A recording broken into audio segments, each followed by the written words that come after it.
जीना है तो हंस के जियो। जी हाँ प्यारे बच्चों, अगर आपको पेपर देना है तो हंस के मुस्कुरा कर जियो, क्योंकि आपका स्ट्रेस लेना, आपका चिंता में होना ये समय सही नहीं है। तो आप कहोगे कि सर हमारा पेपर का जो है कंटेंट तैयार ही नहीं है, तो हम चिंता में ना रहें, हम उदास ना रहें, तो क्या करें। तो मैं आप ही के लिए तो ऐसी वीडियोस बना रहा हूं ताकि आप पास भी हो जाएं और अच्छे अंक भी लाएं। चैनल के प्लेलिस्ट में बायोलॉजी की आप जाकर देखिए, एकदम कंटेंट वाइज जो है पूरा हमने वहाँ पर तैयार किया है। बहुविकल्पी प्रश्न पूरा करा दिए हैं। अति लघुत्तरी प्रश्न हम यहाँ पर 9 और 10 पाठ काज करने जा रहे हैं, यानी इससे पहले 8 पाठ तक का सारे इंपॉर्टेंट अति लघुत्तरी प्रश्न करा दिए हैं। इसके बाद एक और वीडियो आएगा, उसमें सारे अति लघुत्तरी प्रश्न के भी वीडियो आपकी हो जाएगी। उसके बाद लघुत्तरी का, फिर विस्तृत उत्तरी का। जब सब कुछ मिल रहा है तो आप काहे नहीं देखते। देखिए, आपको समझ में भी आएगा और आप पास जरूर होंगे, ऐसा विश्वास आप मेरे ऊपर रख सकते हैं। ठीक, तो चलिए वीडियो की शुरुआत करते हैं। तो UP board exam 2024 class 12th biology, अति लघुत्तरी प्रश्न पाठ 9 और पाठ 10 के। ठीक, पहला प्यारा सा क्वेश्चन आप सबके सामने आया है, बहुत ही प्यारा क्वेश्चन है। आनुवांशिकी अभियांत्रिकी में उपयोगी किन्हीं 2 एंजाइमों के नाम तथा कार्य लिखिए। प्रश्न क्या है बच्चों? आनुवांशिकी अभियांत्रिकी में उपयोगी किन्हीं 2 एंजाइमों के नाम तथा कार्य लिखिए। तो पहले एंजाइम का नाम है प्रतिबंधन एंडोन्यूक्लिएज एंजाइम। क्या है अभी अंग्रेजी में बताएंगे, प्रतिबंधन एंडोन्यूक्लिएज एंजाइम। और दूसरा डीएनए लाइगेजिस। डीएनए लाइगेजिस, पहले दोनों के बारे में पढ़ लेते हैं क्या है। प्रतिबंधन एंडोन्यूक्लिएज एंजाइम को आणविक कैंची भी कहते हैं। आणविक कैंची, कैंची का मतलब होता है काटना। तो यह डीएनए के भीतर विशिष्ट स्थलों पर ही डीएनए को काटता है, यानी डीएनए को काटने का कार्य करता है ये, तो कैंची है ये। और इसकी बात करें डीएनए लाइगेजिस की, तो यह एंजाइम डीएनए के खुले सिरे को जोड़ता है। देखिए, एक काट रहा है और एक जोड़ रहा है।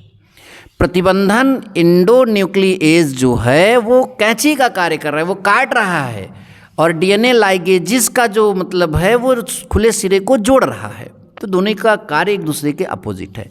प्रतिबंधन एंडोन्यूक्लिएज एंजाइम को हम लोग अंग्रेजी में बोलते हैं रेस्ट्रिक्शन एंडोन्यूक्लिएज एंजाइम, और ये डीएनए लाइगेजिस ही रहेगा। ठीक, तो आनुवांशिकी अभियांत्रिकी में उपयोगी किन्हीं 2 एंजाइमों के नाम और कार्य आपके यहाँ पर हो गए। आई होप की बात आप सभी को समझ में आई। अच्छा, आगे चलते हैं। डीएनए के खंडों को आपस में किस एंजाइम से जोड़ा जाता है? डीएनए, अब हिया ऊपरा देखो, ये क्वेश्चन है ना, ऐसा पूछ लेता है कि डीएनए के खंडों को आपस में किस एंजाइम से जोड़ा जाता है, तो लाइगेज या डीएनए लाइगेजिस। ठीक, और किससे काटा जाता है, तो आपके सामने ऊपर है एंडोन्यूक्लिएज। ठीक, प्रतिबंधन एंडोन्यूक्लिएज। नंबर नेक्स्ट आपका प्रश्न है, ध्यान से देखिए, किसी एक क्लोनिंग संवाहक का नाम लिखिए। किसी एक क्लोनिंग संवाहक का नाम लिखिए जिसमें बिना गुणसूत्रीय नियंत्रण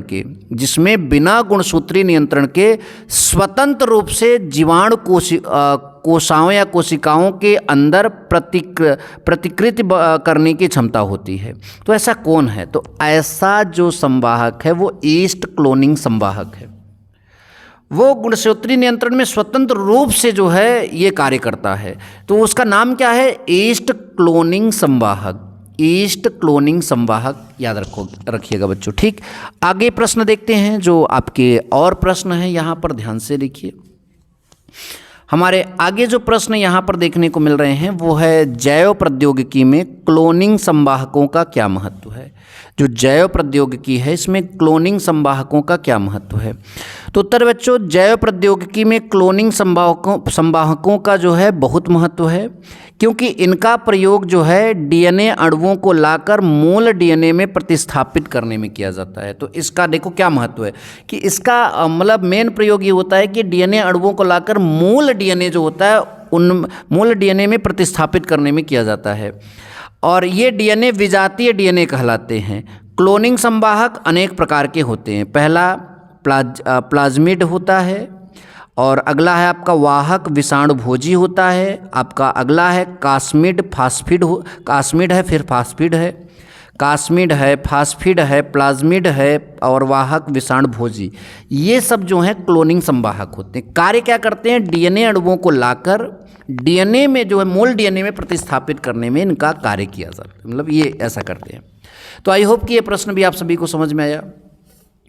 नंबर नेक्स्ट, परजीवी जंतु से क्या समझते हैं? परजीवी जंतु से आप क्या समझते हैं? उदाहरण भी दीजिए भैया। परजीवी मतलब सॉरी उल्टा पढ़ लिया, परजीनी है। परजीनी जंतु से आप क्या समझते हैं? परजीवी भी होता है तो मैंने वही पढ़ लिया, सॉरी। परजीनी जंतु से आप क्या समझते हैं? तो देखिए उत्तर यहाँ पर है कि ऐसे जंतु जिनके डीएनए में परिचालन विधि द्वारा, ऐसे जंतु तो रहेंगे ही, जिनके डीएनए में परिचालन विधि द्वारा एक अतिरिक्त जीन विस्थापित कर दिया जाता है। तो परजीनी मतलब बाहर से आ रहा है, उनके डीएनए में एक बाहर से आप जो है परिचालन विधि द्वारा जो है एक अतिरिक्त जीन जो है आप व्यवस्थित कर देते हैं, तथा जो अपना लक्षण भी व्यक्त करता है, मतलब जो आएगा अपना लक्षण भी व्यक्त करता है, परजीनी जंतु कहलाता है। उदाहरण के लिए हमारे पास डॉली नामक भेड़, जापान में निर्मित नोटो एवं कागा नामक गायें, मीरा नामक बकरी आदि परजीनी जंतुओं को रिकॉम्बिनेंट डीएनए तकनीक द्वारा विजातीय जीन को प्रवेश कराकर आनुवांशिक रूप से रूपांतरित किया गया। यानी ये जो यहाँ पर नाम लिए गए हैं वो इसी के उदाहरण हैं। तो कितनी कमाल की साइंस है बच्चों, कि क्या हो जा रहा है देख लीजिए। ये साइंस में ही ऐसा संभव हो सकता है। खैर आपको ये प्रश्न समझ में आया होगा, तो आगे चलें। अगला है हमारा बायोपायरेसी।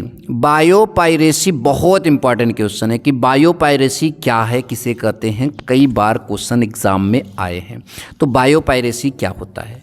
तो देखिए बच्चों, इसका सही जवाब इसका उत्तर होगा मल्टीनेशनल कंपनियों व दूसरे संगठनों द्वारा किसी राष्ट्र या उससे संबंधित लोगों से बिना व्यवस्थित अनुमोदन व क्षतिपूरक के जैव संसाधनों का उपयोग करना बायोपायरेसी कहलाता है। फिर सुनिए, जो मल्टीनेशनल कंपनी है और दूसरे संगठन जो होते हैं उनके द्वारा किसी राष्ट्र या उससे संबंधित लोगों के बिना व्यवस्थित अनुमोदन व क्षतिपूर्वक के जैव संसाधनों का उपयोग करना बायोपायरेसी कहलाता है। उदाहरण के लिए अगर हम यहाँ उदाहरण की बात करें तो भारत में उपचार के लिए प्रचलित हल्दी पेंटेरेट, तो इस कंपनी का नाम है हल्दी पेंटेरेट, अमेरिकी कंपनी ने जो है लिया हुआ है। तो आई होप कि आपको ये बात समझ में आई। थोड़ा सा ये शब्द बड़ा अजीब लग रहा है, ठीक। तो बायोपायरेसी का खैर मतलब आपको समझ में आया होगा। नेक्स्ट क्वेश्चन देखते हैं। नेक्स्ट क्वेश्चन हमारा है कि बाह्य डीएनए और संवहक डीएनए के मिश्रण से बनने वाले डीएनए क्या कहलाते हैं, या वो क्या कहलाता है? तो इस प्रकार बनने वाला डीएनए जो है वो आपका पुनर्योगज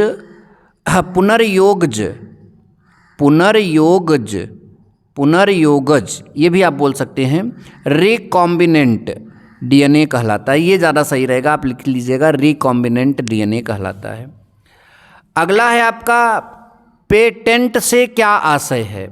पेटेंट से जो है वो क्या आशय है? तो पेटेंट एक अधिकार है जो किसी व्यक्ति या संस्था को किसी नई सेवा, तकनीक, प्रक्रिया, खोज, उत्पाद या डिज़ाइन के लिए प्रदान किया जाता है। ये एक अधिकार है, पेटेंट जो है एक अधिकार है जो किसी भी संस्था या व्यक्ति को नई सेवा, तकनीक, प्रक्रिया, खोज, उत्पाद या डिज़ाइन के लिए जो है प्रदान किया जाता है। उस एंजाइम का नाम लिखिए जो विषाणुभोजी के डीएनए को काटता है। तो अभी हमने बताया था प्रतिबंधन एंजाइम जैसे एंडोन्यूक्लिएज, शुरुआत यहीं से हुई थी हमारे मतलब कि आज के प्रश्नों की श्रृंखला की। प्रतिबंधन एंजाइम होते हैं और उसका एक उदाहरण है एंडोन्यूक्लिएज। नंबर नेक्स्ट प्रश्न है हमारा, जैव प्रौद्योगिकी द्वारा बनी 2 वैक्सीन का नाम लिखो। जो जैव प्रौद्योगिकी के द्वारा तैयार की गई हैं वैक्सीन, उसके नाम यहाँ पर हम सभी को लिखने हैं।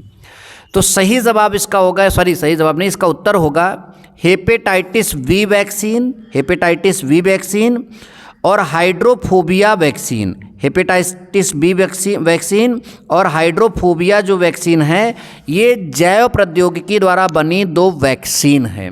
तो आई होप कि आप सभी को ये भी अच्छे से समझ में आ गया। मिलेंगे नेक्स्ट वीडियो में। Thank you so much. जय हिंद, वंदे मातरम।